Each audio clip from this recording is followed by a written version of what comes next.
Hey there, listener. How does your language reflect your connection to your body? In today's episode, I'm going to explore not only my personal history with changing my language as a yoga teacher to become more intimately connected to my students, but the way that you can start noticing your language about your body and about your life that may be limiting you. Stay tuned.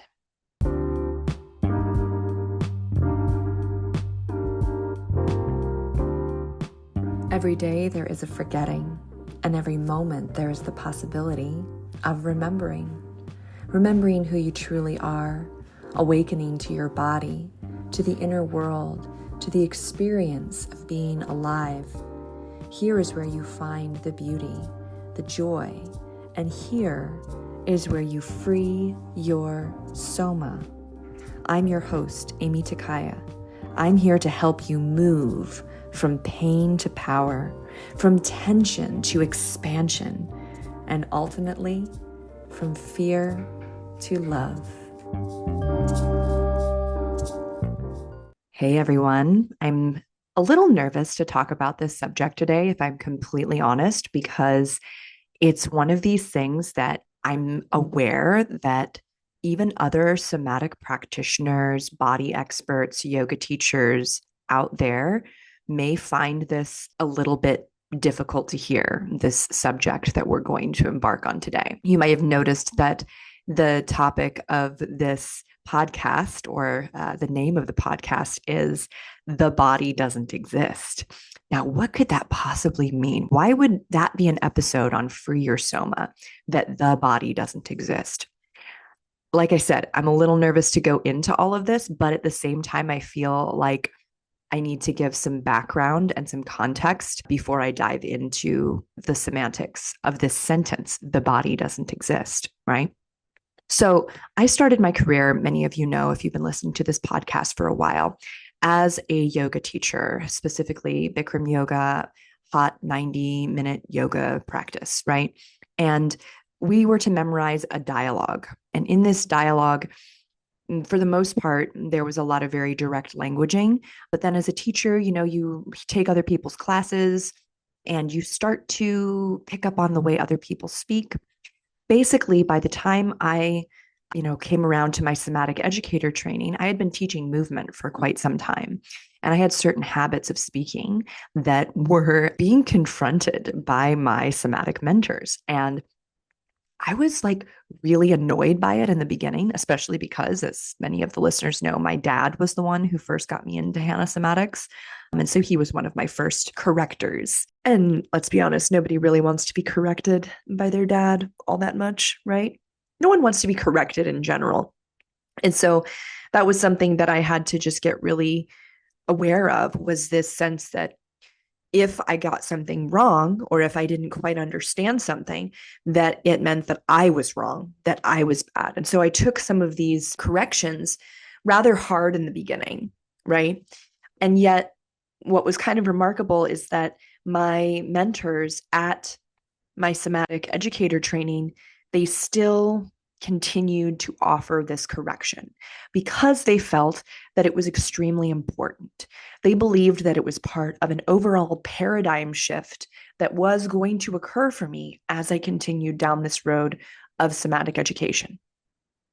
And I have to say that years later, they were right. Years later, I am able to acknowledge the transformation that came from not just all the somatic processing and body work that I experienced and did, but the changing of my language and the changing of my perspective over time. And so I'm going to get into that today. I'm going to get into, what does it mean when I say the body doesn't exist? There is no floating, disembodied, collective body. There isn't. The body does not exist. It is belonging always to a living being, right?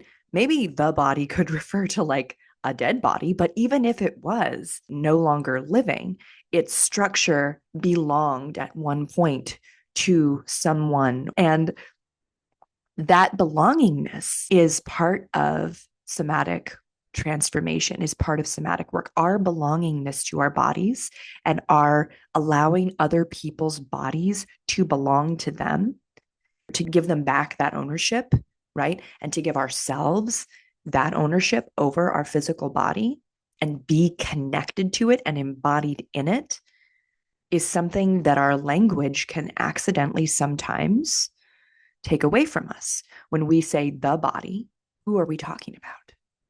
Right? We are encouraging a disconnection. And now this may seem very heavy handed. And like I said, it took me years to really process this because I said the body, I said the arm, the leg, the chest. But in doing that, what did that accomplish? Did you know that your muscles are holding on to thoughts, memories, and feelings? If you have a tight neck or back, you're not just getting old, you're experiencing a buildup of tension from the life you've lived. Most people don't know this, but there is a part of your brain that can reverse and prevent chronic tension. When you relax your muscles, you not only move better and regulate your nervous system, but you also free yourself from the grip the past has over your body. So you can live with freedom, confidence, and enjoy your life now. How does that sound? Join me, Aimee Takaya, and discover what my clients are raving about at youcanfreeyoursoma.com. Let me tell you a little story. Let me illustrate a little bit about how changing from the to your shifted things for me.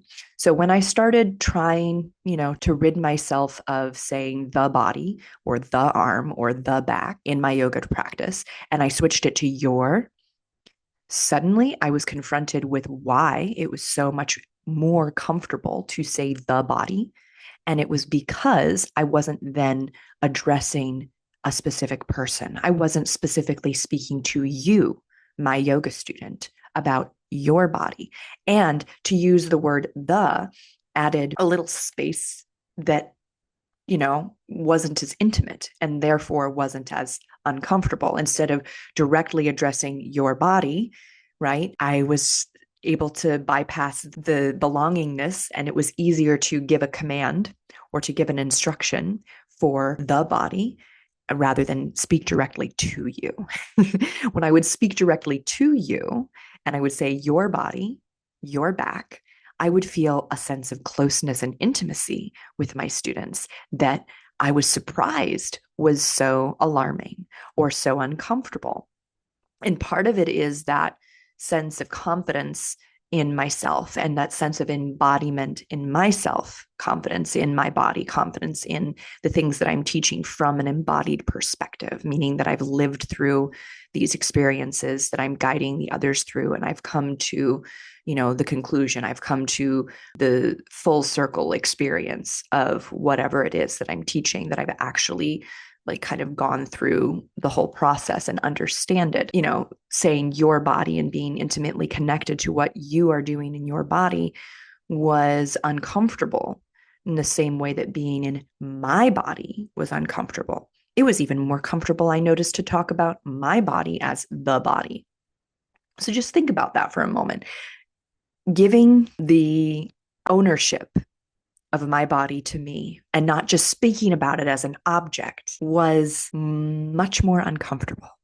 Giving the ownership to you, acknowledging that your body is unique and different from my body, and inviting you to connect with the uniqueness and differentness of your body in that moment was uncomfortable compared to just speaking generally about a body that exists. It also gets us in touch when you connect with your body to the different sensations that are coming up in your body at this moment. And sometimes when we're teaching other people, yoga practice, we might just feel more comfortable if we're going through the motions with them and having them be a little bit detached from their body to do this, right? It sounds like it shouldn't be this way, right? When we think about yoga practice, it should be about connecting with our body.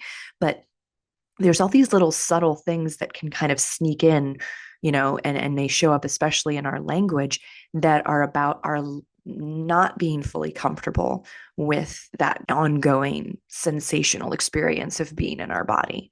right? So when you speak about the arm and the leg, you don't have to get as much in touch with the sensations that will arise when you start connecting to it as yours. So let's approach this from a slightly different angle here. In teaching yoga, I was often giving people these directions, right? In the first form of yoga that I taught, I was sort of telling people what to do, and people were there following my orders and following along, and there was a right way to do things, and there was a way that it should be done. And all of that, kind of commanding energy or forceful energy is much easier to do when you are a little bit distanced from the individual or the people that you're commanding. Kind of like, in one sense, the way that we have certain boundaries around power structures, that, you shouldn't date, someone who's your boss and vice versa.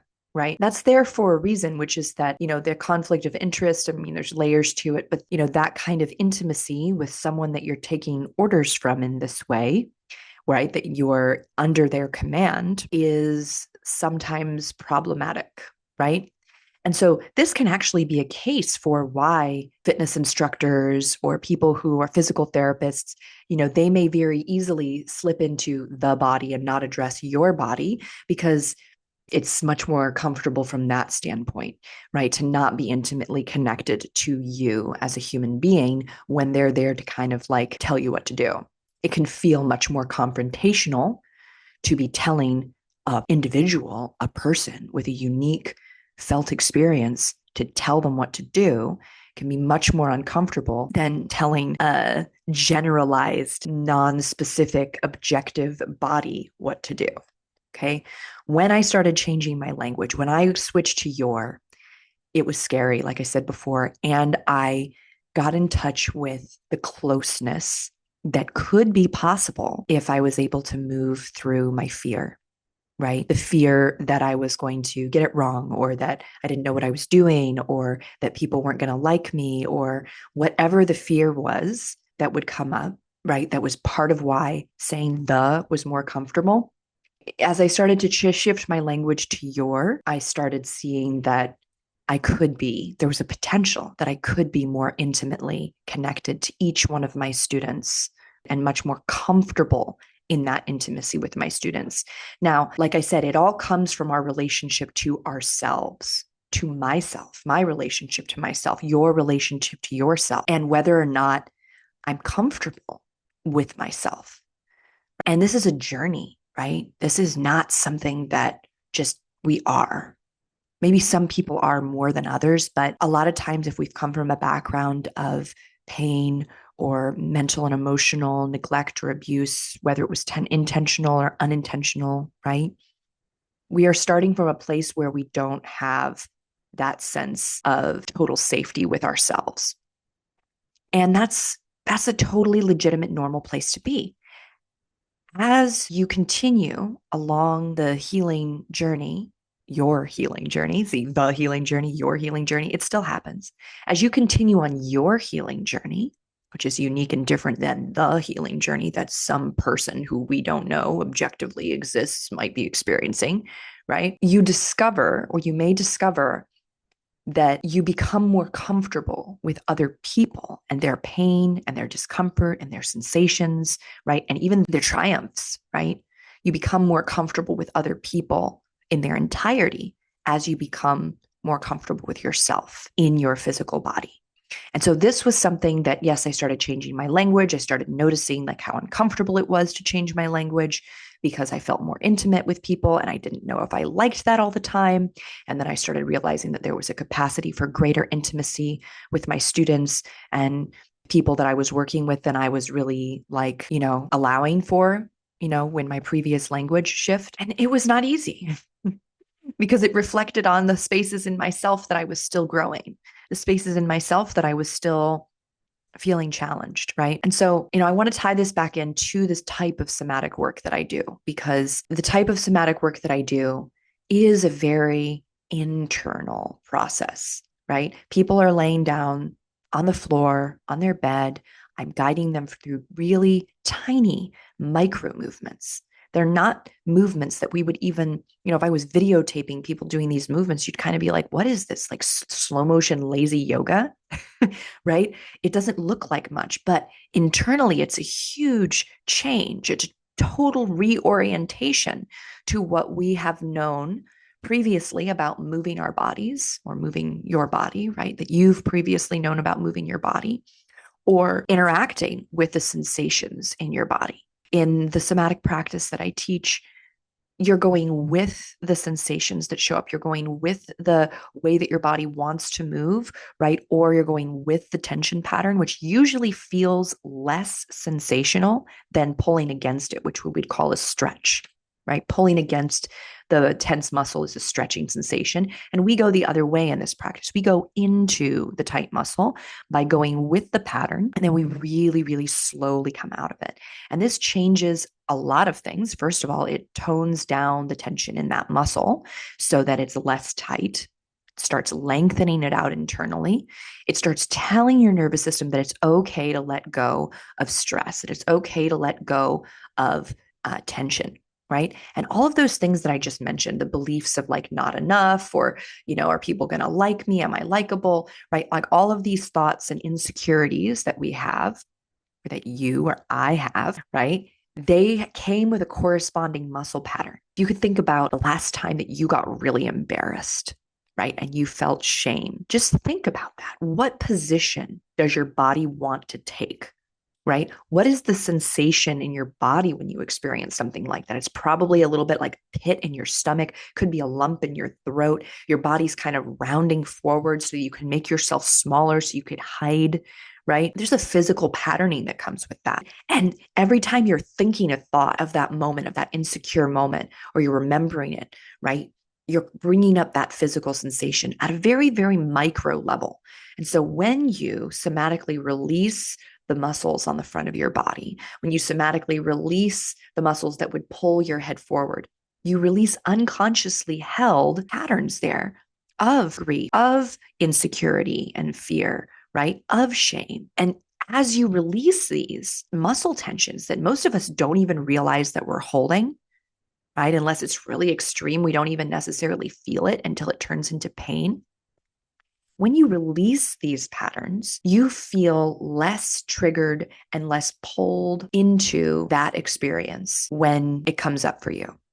So just changing your language may shine a light on the ways in which you may be using the body or the arm or the leg to keep some distance between you and others, to even keep some distance between yourself and your body. And it may also be that you need to physically, somatically connect with and release these tensions to actually move through those discomforts, those insecurities, those reasons why you might choose less intimacy with your clients or students. So, sometimes people ask me, hey, how do I tell when I'm looking around out there? How do I tell, what's a legit somatic practice? What's a legit somatic educator person? And I don't think there's one way, right? But one thing that I often invite people to look for is the languaging.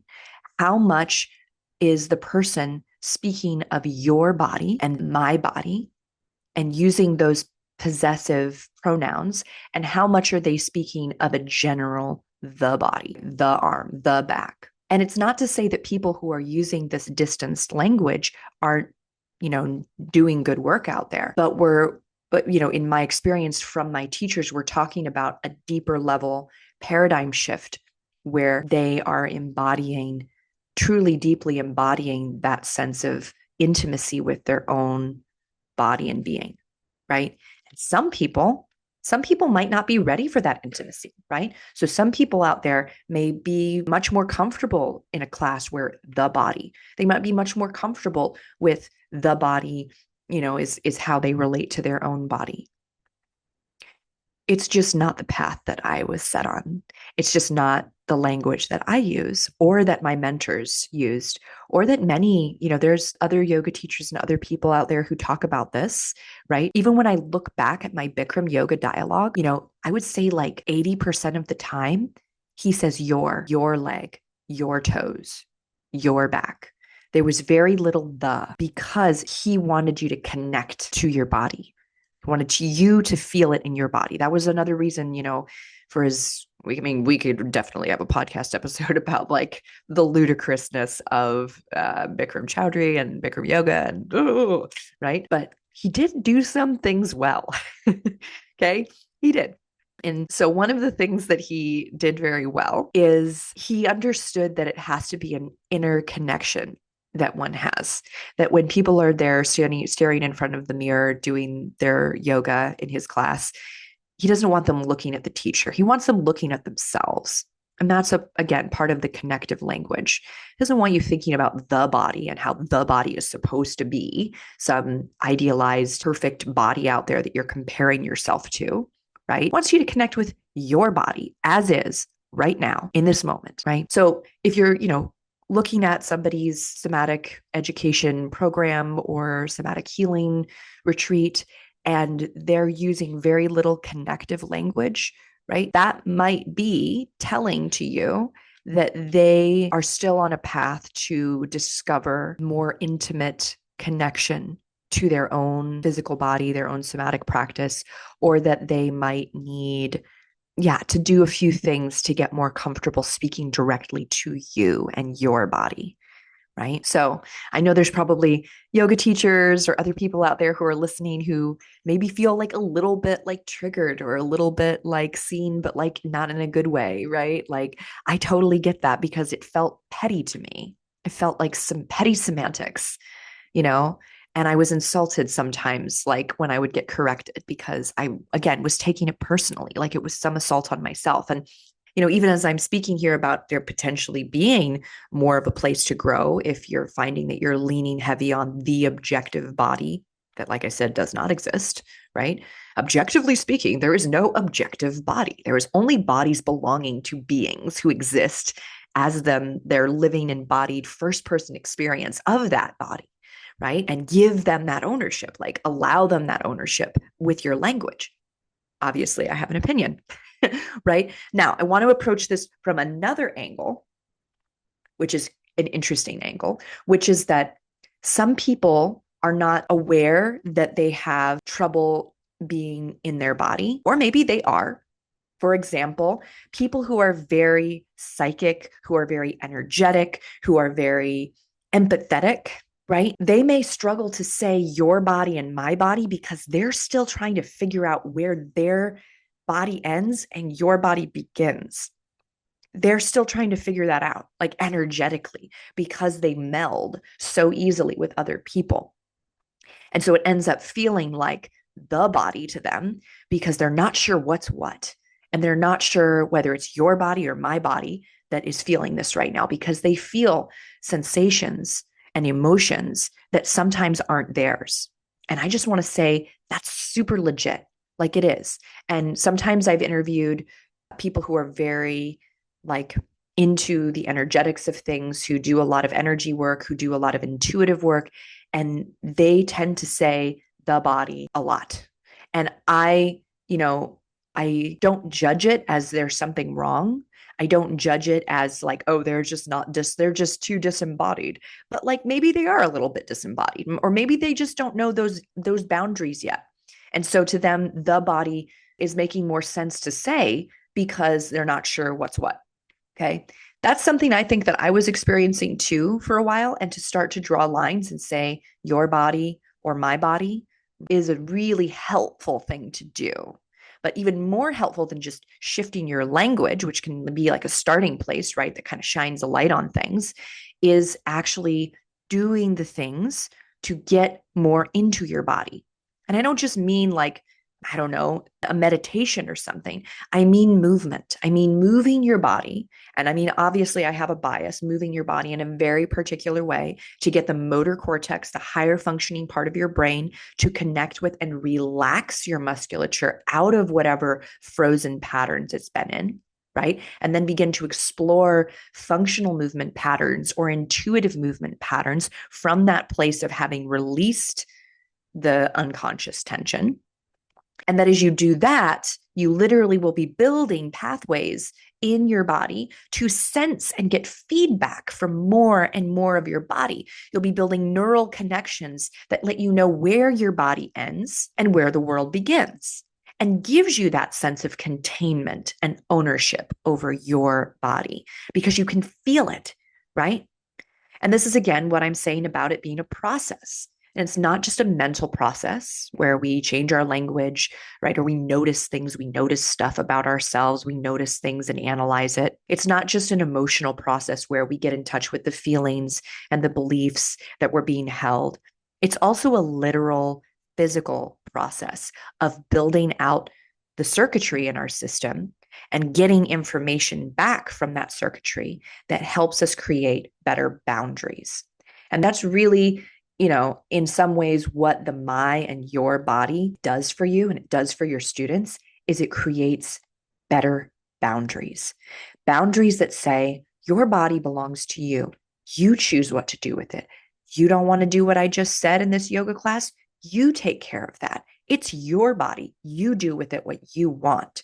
Whereas it's the body, right? They may not even really be connecting to their inner experience. They're just trying to get that body that they're in, that body that doesn't listen to them, that body that's struggling. They're just trying to get it to the next level. They're just trying to get it to the next thing versus feeling and experiencing the feedback that their body that your body is giving you. So it's a journey. And there's layers to it. There's this spiritual layer of knowing that sometimes you might feel or experience things in your body that don't really belong to you, meaning you didn't generate them. I think a lot of, us experience that. We experience the stress of other people. We experience other people's nervous systems affecting our nervous system, right? Co-regulation works both ways. Co-dysregulation, right? And so, as if you're listening to this and you're a yoga teacher, just start listening to yourself and ask, why is it so easy for me to say the body? Is it just a habit? And what does it feel like when I start saying your and my, when I start giving those boundaries and those sense of belonging and agency to other people's bodies in the room, right? To myself even, right? Because the body doesn't exist. The arm, there's no floating arm that is without sensing and feeling of a particular being that is inhabiting that arm. There is no arm that's just floating out there disconnected from a spine, right? And from someone's brain who has a particular life history and who has a unique wiring. When we start to use connective language like your and my, it's really quite beautiful because we get in touch with the uniqueness and the specialness and the individual moment to moment shifting that is going on in every being. It's going on in every tree. It's going on in every cat or dog. It's going on in every insect. There's a moment to moment awareness that is constantly shifting and evolving. And, this movement practice that I talk so much about, it has a huge potential to get you in touch with that moment to moment awareness and intuition through slowing everything down to be able to hear the quiet, the minuscule, the tiny, and the subtle, right? And some people are like already tuned into this way of being. Some people aren't, right? It's still your birthright. It's still a part of your brain that you can choose to develop and use. And I think that it's your right to know that it exists, just like maybe it's your right to know that there's no the body. There is only your body and my body. And then, of course, there's things we know objectively about human bodies, right? But when we're giving directions or instructions or talking about an experience, it's always belonging to someone, right? So let's hear your feedback. I would love to hear from you on this topic. I know it's like a little edgy and controversial, and not everybody is like stoked to hear, a correction about how they speak, right? I wasn't either. And maybe it's an invitation to just explore, what would come up for you if you shifted your language? What comes up and why might it be easier or more comfortable to say the body, because it could be different for you than the reasons were for me. And I'm curious because you have a unique and different perspective than I do. And that's beautiful. And so, again, curiosity and wonder at why we have these differing experiences, right? I'll tell you why, because we have uniquely different wiring in our physical bodies, and we have different environments that we were raised in, and different food that we ate, and different genetics, and different, ways that we are perceiving things in a moment to moment way. And while there may be similarities, much more similarities than there are differences, there absolutely are differences too. And all of that is really wonderful and magical if we can honor it, right? And if we can allow there to be the proper boundaries in place and the individual agency of each of us, right? To have that sovereign experience, to have that be part of what we're allowed to experience as human beings, what you are allowed to experience, what I am allowed to experience. So I invite you to send me an Instagram message. Tell me what you thought of this podcast. Tell me what you thought of this language situation, right? And if maybe you start playing with it, and if you're a yoga teacher, do a whole class where you say your instead of the, and notice how it feels. Notice energetically how it feels different in your class. I would love to hear about it. Okay, everybody. Until next time. Bye.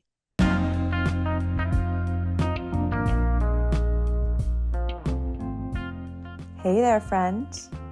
I hope you enjoyed today's episode. I would love to hear your thoughts. Follow me on Instagram at Aimee Takaya and send me a DM about this episode. I'd like to thank you for being part of this somatic revolution. And if you'd like to support the podcast and help more people learn about somatics, consider leaving a review or a rating. And finally, if you'd like to have the experience of relief in your tight hips or back and learn to understand what your body is really saying to you, visit youcanfreeyoursoma.com. I can't wait to share with you what is truly possible. Bye for now.